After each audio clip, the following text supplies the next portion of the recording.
Imagina que estás en la antigua Roma, día caluroso, camino polvoriento. A tu alrededor, gente corriente, carros, gritos de vendedores. Y de pronto alzas la vista y ves sobre ti un puente de piedra que se extiende por el horizonte como una serpiente de piedra. Se alarga durante kilómetros, sin una sola junta de cemento, sobre arcos construidos con piedras que parecen sostenerse casi por palabra de honor. Por esa serpiente de piedra fluye agua, limpia, fría, viva. Viene de las montañas, de algún lugar a decenas de kilómetros de aquí, a través de bosques, a través de barrancos, a través de colinas, y llega justo aquí, a la ciudad donde cientos de miles de personas se lavan, beben, riegan campos, llenan fuentes y termas. Pero hay un detalle que te saca de la realidad. Miras este acueducto gigantesco y entiendes. Ningún tipo de bombas, ningún motor, nada de electricidad, ningún ordenador ni sensores. Solo piedra, agua y matemáticas. Y luego te enteras de lo principal. Si los constructores se hubieran equivocado aunque fuera un poquito, del grosor de una uña humana, en una pendiente microscópica, el agua simplemente se habría detenido. O al contrario, habría convertido ese flujo perfecto en un ariete de agua destructivo.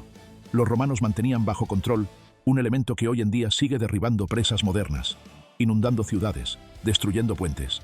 Hace 2000 años, personas sin ordenadores sabían manejar el agua tan bien que sus acueductos siguen funcionando hasta hoy. Y ahora imagina una cosa más. Tomas a un ingeniero moderno y le das la misma tarea. Llevar agua a lo largo de decenas de kilómetros, a través de colinas y valles, sin bombas, solo gracias a la fuerza de la gravedad y a una pendiente correcta. Por supuesto, se las arreglará, pero cuando vea la precisión con la que lo hicieron los romanos, entenderá que todavía tiene algo que aprender de ellos. En este video vamos a analizar cómo funcionaban realmente los acueductos romanos. No en plan, el agua fluía por tuberías, jaja, qué listos. Vamos a ir más profundo. Cómo lograban una pendiente perfecta a lo largo de decenas de kilómetros. Cómo obligaban al agua a rodear colinas y desfiladeros. Cómo limpiaban los sistemas sin químicos ni bombas. Por qué el agua de las fuentes romanas podía ser más limpia que la que sale de algunos grifos modernos. Y sobre todo, cuál era el precio oculto de este milagro del que normalmente no se habla. Si ves el video hasta el final, te quedará una sensación extraña. Por un lado, admiración. ¿Cómo hicieron esto siquiera? Por otro, una ligera vergüenza. Tenemos satélites, láseres, ordenadores, y aún así seguimos inundando ciudades, envenenando el agua con químicos y construyendo sistemas que se rompen en unas pocas décadas. Vamos allá. Imaginemos una cosa sencilla de la que depende todo. El agua no sabe subir, solo sabe caer. Es algo banal. Pero precisamente sobre esto, los romanos construyeron uno de los sistemas hidráulicos más complejos de la historia de la humanidad. El acueducto romano no es solo un puente con arcos. Es en esencia un río artificial que nace en las montañas o en un manantial. Va por túneles, sale al exterior sobre arcos, cae en enormes depósitos, se reparte por la ciudad a través de canales y tuberías ocultos. En todo esto hay una ley que no se puede violar.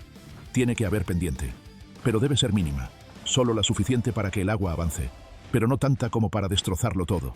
Los romanos alcanzaban esta pendiente con una precisión que aún hoy asusta. Imagina, en un kilómetro, un desnivel de solo unas pocas decenas de centímetros. En algunos tramos, de unos pocos milímetros, sin niveles láser, sin satélites, sin cálculos por ordenador. Solo el ojo, la experiencia, instrumentos sencillos de madera, agua y plomo. Recorrían la futura ruta del acueducto durante semanas y meses.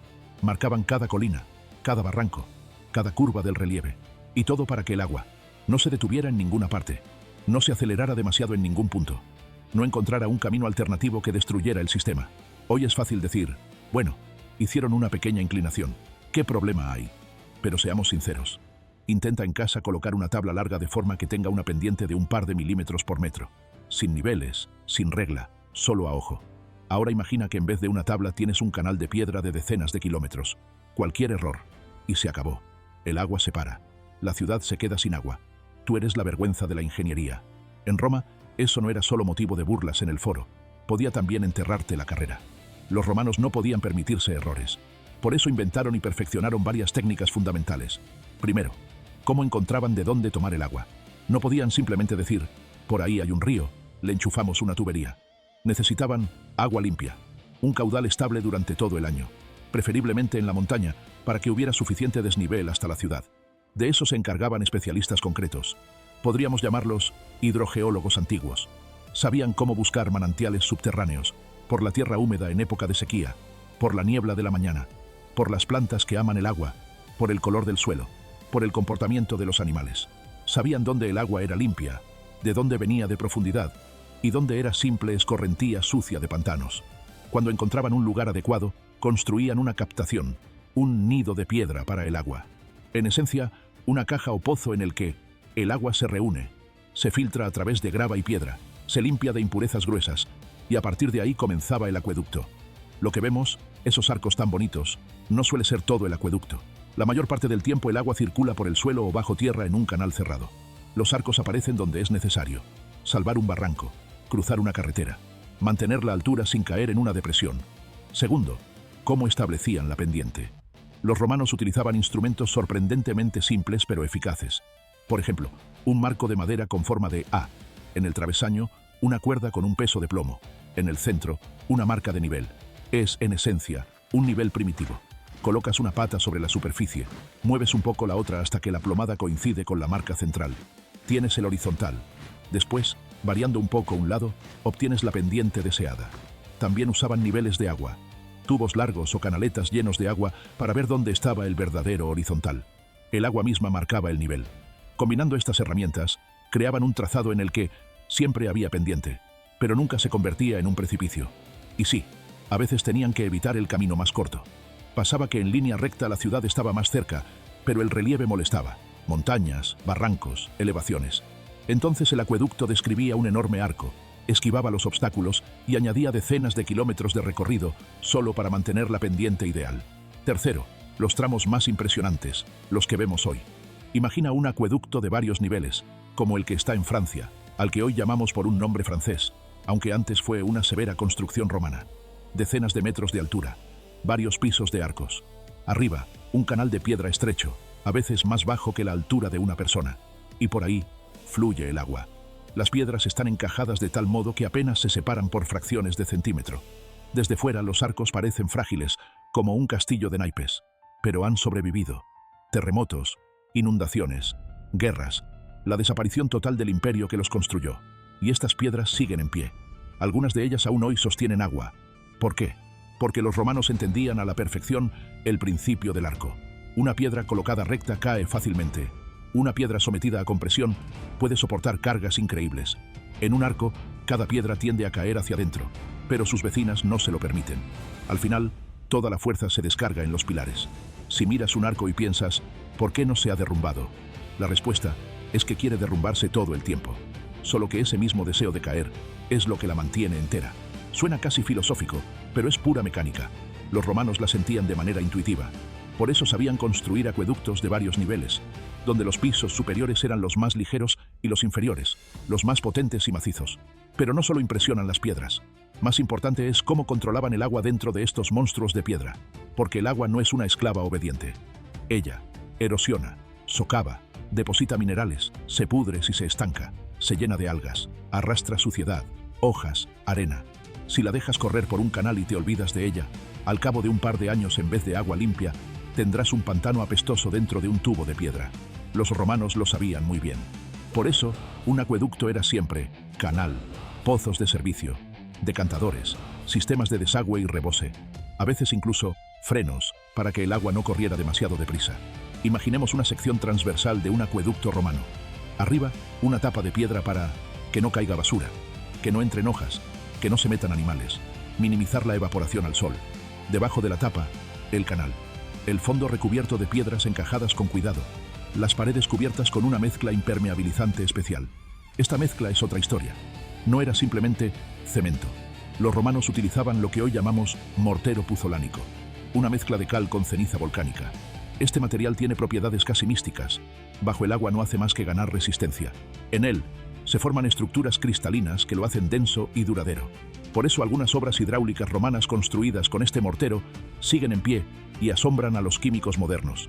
Los científicos literalmente descomponen estas mezclas bajo el microscopio, intentan reproducir su composición exacta, porque el hormigón moderno a menudo se agrieta y desmorona en unas pocas décadas, mientras que el hormigón romano vive siglos.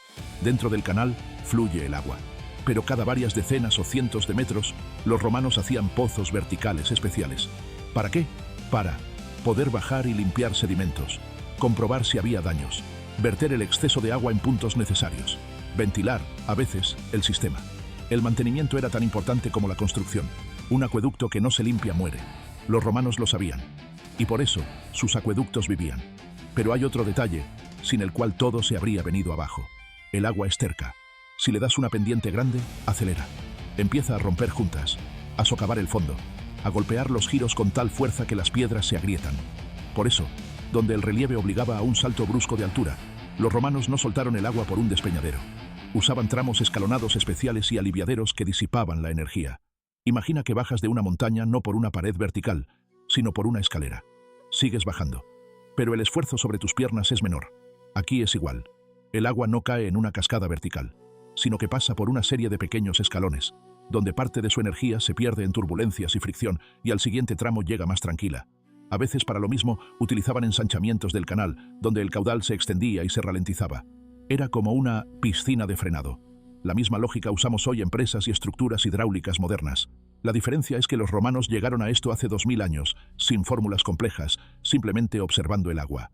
Ahora, lo que normalmente se olvida en los libros escolares. Los acueductos romanos no eran solo un prodigio de ingeniería, también eran un arma política. El agua es poder. Quien da agua a la ciudad, controla la ciudad. Para entenderlo, hay que imaginar Roma en su apogeo. Cientos de miles de personas. Termas, fuentes, letrinas públicas, foros donde los oradores gritan hasta quedarse afónicos, multitudes en las calles. Sin un flujo constante de agua fresca, este organismo simplemente muere. Es como cortar la sangre de una arteria. Los emperadores lo entendían perfectamente. Por eso a cada nuevo gobernante le encantaba construir o reparar acueductos. Era una demostración. Yo soy quien os da el agua. Yo soy quien os permite vivir como vivís. Las inscripciones en los acueductos, en los depósitos, en los arcos, no eran solo decoración. Eran propaganda del poder. Cualquiera que viera otra cinta de piedra sabía con qué dinero y voluntad se había levantado.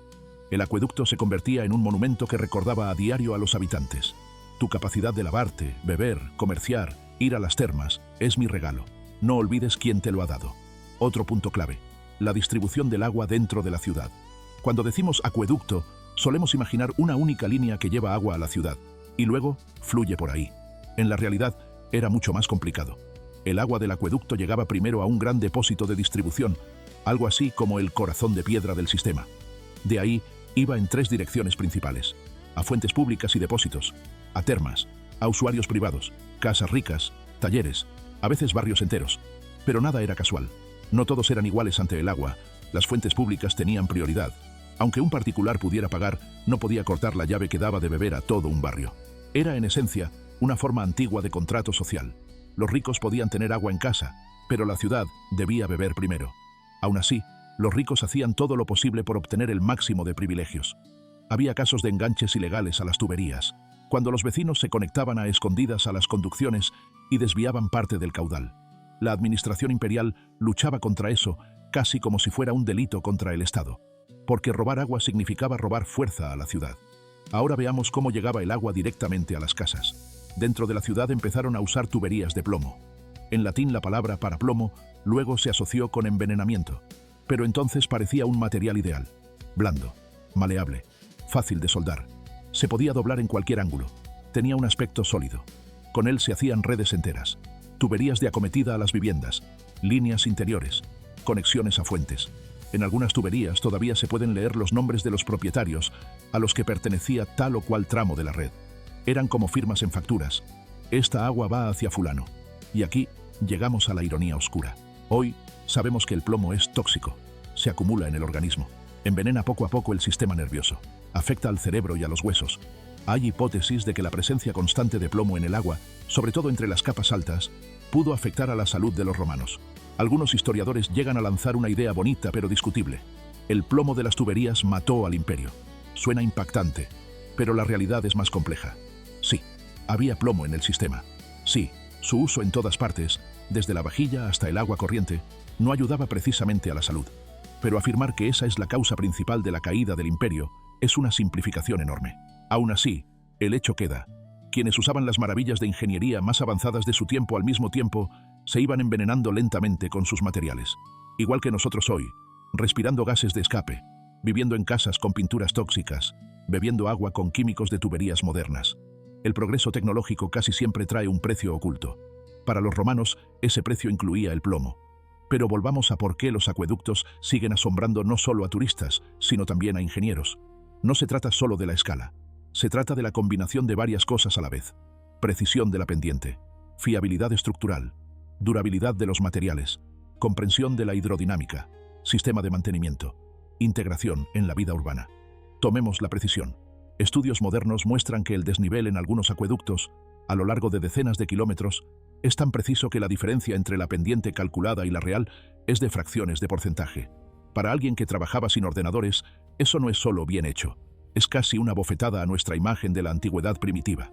Sabían exactamente lo que hacían. Nada de magia ni de genio intuitivo.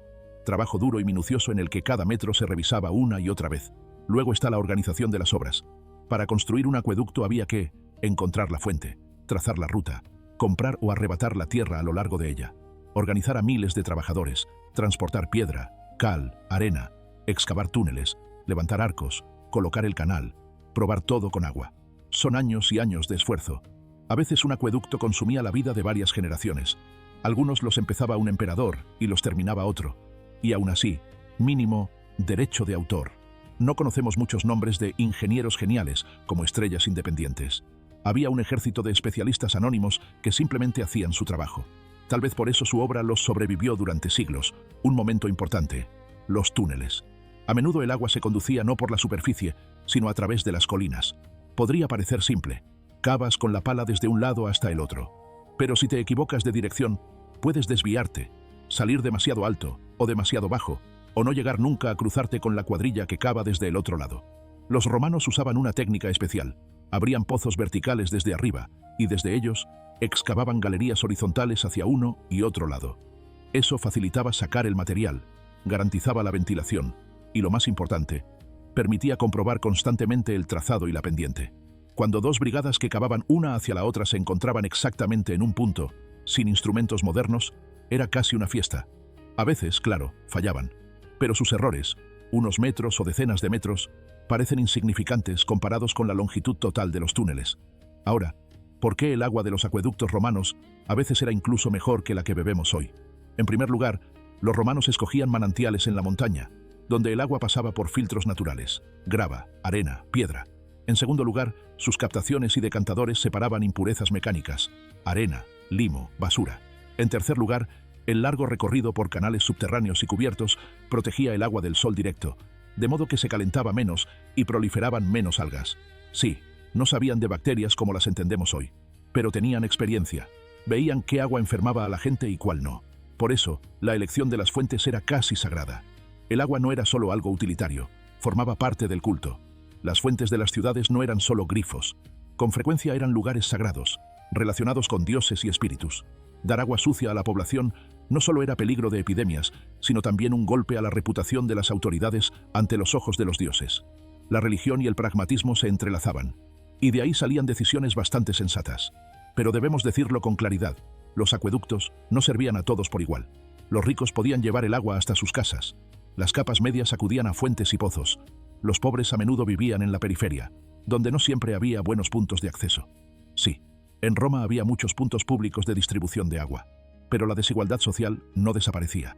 La principal diferencia con muchas otras ciudades antiguas era otra. Incluso un pobre en Roma tenía más acceso al agua que el habitante de muchos otros lugares y épocas, porque el volumen de agua suministrada era enorme. Los investigadores estiman que, de media, por cada habitante de la capital imperial tocaban varias decenas de litros de agua al día, y en algunos lugares hasta cerca de 100, si se mira el balance global. Es un nivel que para muchas ciudades modernas aún hoy parece un lujo. La abundancia de agua permitía mantener termas, fuentes, letrinas públicas, sistemas de limpieza, riego de jardines. Gracias a los acueductos, Roma dejó de ser una aglomeración aburrida de casas y se convirtió en un organismo vivo en el que el agua corría sobre la piedra, brillaba en las piscinas, refrescaba el calor y se llevaba la suciedad. Ahora veamos el lado oscuro. Un sistema ligado a una sola arteria es muy vulnerable. El agua da vida, pero también se la puede quitar. En tiempos de guerra y asedio, el acceso a las fuentes de los acueductos se convertía en objetivo estratégico. Si cortas el acueducto, la ciudad empieza a asfixiarse. Los invasores lo sabían. Por eso a veces los acueductos se destruían a propósito. Otras veces se abandonaban. En algunos sitios, los habitantes desmontaban las piedras para construir casas, sin darse cuenta de que estaban deshaciendo una vena que aún podía funcionar. Pero las estructuras más sólidas resistieron incluso eso. Algún acueducto antiguo que dejó de llevar agua en la antigüedad en la Edad Media servía como puente cómodo, más tarde como ruina curiosa y hoy como imán turístico. Y todo eso sin reparaciones mayores durante siglos. Hoy construimos puentes que exigen inspecciones constantes, reparaciones complejas, cortes de tráfico. Algunas construcciones romanas simplemente están ahí, y contemplan cómo cambian los pueblos, los estados, las religiones, las tecnologías. Ya nada las sorprende. La última pregunta que inevitablemente surge al mirar estas obras es: ¿por qué seguimos admirándolas? Vale, los antiguos construyeron un sistema de agua. Nosotros tenemos presas gigantes, centrales hidroeléctricas, túneles submarinos, acueductos que cruzan cordilleras. ¿Por qué entonces el acueducto romano sigue encendiendo la imaginación? La respuesta está en la combinación de factores. Primero, es el contacto con un pasado que resultó ser más inteligente de lo que nos gusta imaginar. Nos encanta considerar a los antiguos ingenuos, pero el acueducto es una bofetada a esa idea. Demuestra que ya entonces había gente que sabía planear a escala de siglos. Segundo, en él hay una sensación de honestidad. La piedra es piedra. Ves claramente cómo está hecho todo. Los arcos sostienen. El canal lleva el agua. La gravedad actúa. Nada está oculto tras plástico y acero. Tercero, nos recuerda que se puede construir algo que sobreviva no solo a ti, sino a tu civilización entera. Roma cayó. Sus acueductos, no. Siguen en pie y cuentan la historia de personas que no temían pensar a lo grande, en la escala de centurias. Resumamos rápido. Los acueductos romanos no son solo ruinas bonitas. Son un trabajo ultra preciso con el relieve y la pendiente, sin instrumentos modernos. La capacidad de manejar el agua como un elemento vivo, acelerarla, frenarla, limpiarla. El uso de materiales cuya durabilidad sigue asombrando a los científicos.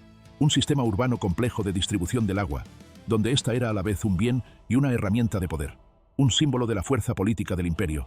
Hemos traído el agua de la montaña hasta vuestras casas. Fueron al mismo tiempo un prodigio de ingeniería, un gesto político y parte de la vida cotidiana. Hoy vamos a verlos como monumentos, pero para un romano no eran un museo, sino algo mucho más importante. La garantía invisible de que mañana podría lavarse, ir a las termas, llenar un recipiente con agua limpia. Y quizá, lo más importante, estos ríos de piedra, que fluían sobre la tierra y bajo ella, muestran que el ser humano puede llegar a un acuerdo incluso con una fuerza tan terca como el agua, si está dispuesto a observar, pensar y construir no para 10 años, sino para cientos. Escribe en los comentarios qué te impresionó más: la precisión de la pendiente, la durabilidad de los materiales o la simple idea de que estas obras sobrevivieron al estado que las creó. Y si quieres un video aparte sobre cómo se construyó paso a paso un acueducto concreto, cómo eligieron la ruta, cómo excavaron los túneles, cómo probaron el sistema por primera vez, dímelo en los comentarios.